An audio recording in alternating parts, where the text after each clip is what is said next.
যে 6টি কাজ না করলে নিজেকে মুসলমান বলে দাবি করা যায় না, সেই 6টি কাজ কি? চলুন আজকে আমরা তা জেনে নিব। রহমতে আলম নবী নূরে মুজাসসাম। আসসালামু আলাইকুম ওয়া রাহমাতুল্লাহি ওয়া বারাকাতুহু।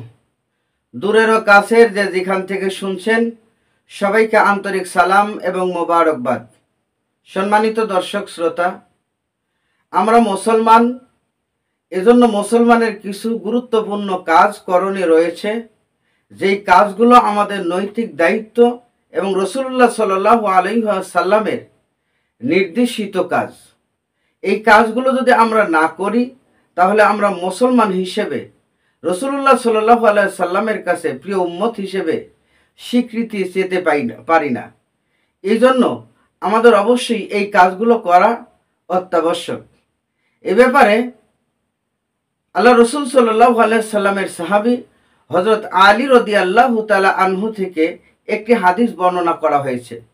হযরত আলী রাদিয়াল্লাহু তাআলা আনহু বলেন যে রাসূলুল্লাহ সাল্লাল্লাহু আলাইহি ওয়াসাল্লাম ইরশাদ করেছেন, একজন মুসলমানের উপরে অপর মুসলমানের 6টি অধিকার রয়েছে।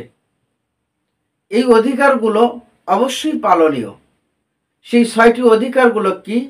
1 নম্বরে আল্লাহ রসুল সাল্লাল্লাহু আলাইহি ওয়াসাল্লাম বলেছেন, ইউসাল্লিমু আলাইহি ইজা লাকিয়াহু। যখন কোনো মুসলমান ভাইয়ের সাথে দেখা হয় তখন অবশ্যই ওই মুসলমান ভাইকে সালাম দিতে হবে। সালাম দেওয়া প্রত্যেক মুসলমানের নৈতিক দায়িত্ব। আর আল্লাহ রসুল সাল্লাল্লাহু আলাইহি ওয়াসাল্লাম এই জন্যই বললেন 1 নম্বর দায়িত্ব হলো কোনো মুসলমান ভাইয়ের সাথে দেখা হলে অবশ্যই তাকে সালাম দিতে হবে।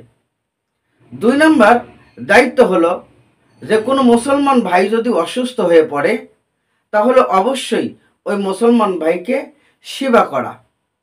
অসুস্থ মুসলমান ভাইয়ের পাশে দাঁড়ানো এবং তাকে সেবা করা 2 নম্বর দায়িত্ব।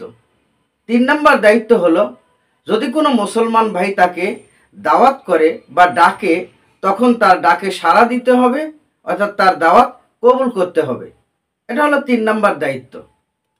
আর 4 নম্বর দায়িত্ব হলো কোনো মুসলমান ভাই যখন হাসি দেয়, অবশ্যই আমাদের জানা থাকা উচিত হাসি আল্লাহ সুবহানাহু ওয়া তাআলার পক্ষ থেকে আসে, আর হাই তোলা এটা শয়তানের পক্ষ থেকে আসে। এই জন্য যখন আমাদের হাসি হয় তখন আমাদের দায়িত্ব হলো আলহামদুলিল্লাহ শব্দ উচ্চারণ করা। আলহামদুলিল্লাহ এই কথা বলবে যিনি হাসি দেন তিনি, কিন্তু যিনি হাসি শোনেন, আলহামদুলিল্লাহ শব্দটুকু উচ্চারণ করা শোনেন, যিনি শুনবেন ওই ব্যক্তির এই 4 নম্বর দায়িত্ব হলো হাসির জবাব দেওয়া। হাসির জবাব হলো কোনো হাসি দিয়ে যদি কেউ আলহামদুলিল্লাহ বলে তখন জবাব হবে ইয়ারহামুকাল্লাহ। ইয়ারহামুকাল্লাহ এই শব্দ, এই বাক্যটুকু উচ্চারণ করে তার জবাব দিতে হবে। 5 নম্বর দায়িত্ব হলো কোনো মুসলমান ভাই যখন মারা যায় তখন তার জানাজায় শরীক হওয়া। আমরা যখন শুনবো যে আমাদের কোনো মুসলমান ভাই মারা গিয়েছে আর আমার এই জানাজায় শরীক হওয়া তখন নৈতিক দায়িত্ব হয়ে পড়বে। যদি কোনো কঠিন জটিল কোনো জরুরত না থাকে তাহলে অবশ্যই আমাদের দায়িত্ব হলো মুসলমান ভাইয়ের এই জানাজায় শরীক হওয়া। এটা রাসূলুল্লাহ সাল্লাল্লাহু আলাইহি সাল্লামের দেখানো নির্দেশিত পথ। এরপরে 6 নম্বর দায়িত্ব হলো যে কোনো মুসলমান নিজের জন্য যাহা পছন্দ করবে অপরের জন্য তাহাই পছন্দ করবে। অর্থাৎ নিজের জন্য ভালো কিছু অপরের জন্য খারাপ কিছু এরকম নয়। নিজের জন্য যেটাকে উপযুক্ত মনে করবে অপরের জন্য সেটা উপযুক্ত মনে করবে। যেমন ধরেন আমাদের বাড়িতে যদি কোনো কাজের লোক থাকে, ঈদের সময় আমরা কোনো পোশাক ক্রয় করি, সেক্ষেত্রে নিজের জন্য মার্কেট থেকে ভালো দামি পোশাক আর কাজের লোকের জন্য আমরা ছোট কোনো অল্প দামি পোশাক কিনে তারপর তাকে গিফট করব, এটা নয়। আমরা হয়তো ভালো মন্দ কিছু খেলাম, মাছ গোশ খেলাম, বাড়ির কাজের লোককে শাক ভর্তা দিয়ে খাওয়ালাম, এটা নয়।